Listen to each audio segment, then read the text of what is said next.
Bonjour et bienvenue chez DigiSchool. Je suis Vanessa Brossard, votre professeure d'histoire-géographie et aujourd'hui nous allons voir un chapitre de géographie pour les secondes, les villes et le développement durable et plus particulièrement la forte croissance urbaine.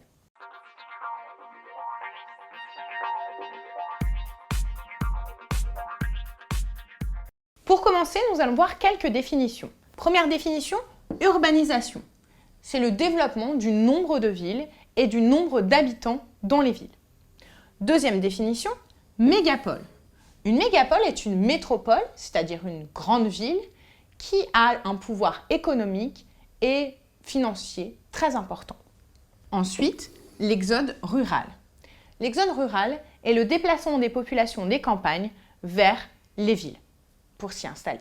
La majorité de la population vit en ville. Plus de 50% de la population est donc urbaine.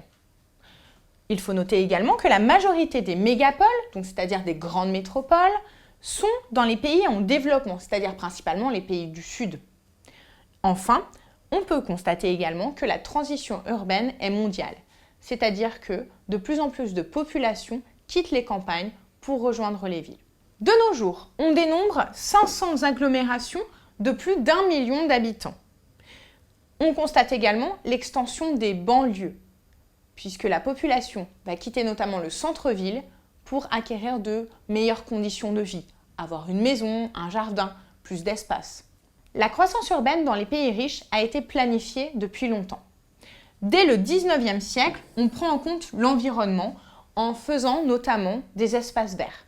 La croissance dans les pays pauvres est souvent exponentielle, c'est-à-dire extrêmement rapide, mais aussi extrêmement nombreuse, et incontrôlée par les pouvoirs publics. Il existe quelques villes durables dans les pays pauvres.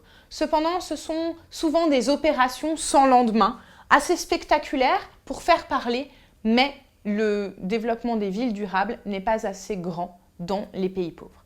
On constate un phénomène d'étalement urbain, que ce soit dans les pays pauvres ou dans les pays riches. Cet étalement urbain, c'est en fait le développement des villes sur les campagnes.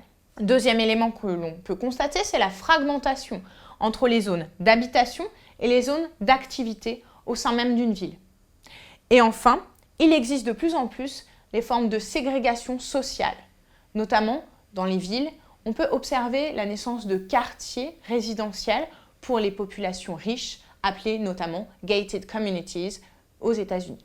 Il existe de fortes inégalités, de grands contrastes sociaux dans les villes. Environ un tiers des urbains vivent soit dans des bidonvilles, c'est-à-dire des quartiers où les populations construisent des maisons à partir de matériaux de récupération, ou dans des quartiers qui sont insalubres. Ces inégalités sont plus marquées dans les villes en développement, avec des bidonvilles énormissimes, comme au Brésil. J'espère que cette vidéo vous a plu. Je vous invite à vous abonner à notre chaîne. N'hésitez pas à laisser vos questions dans les commentaires et à bientôt chez DigiSchool.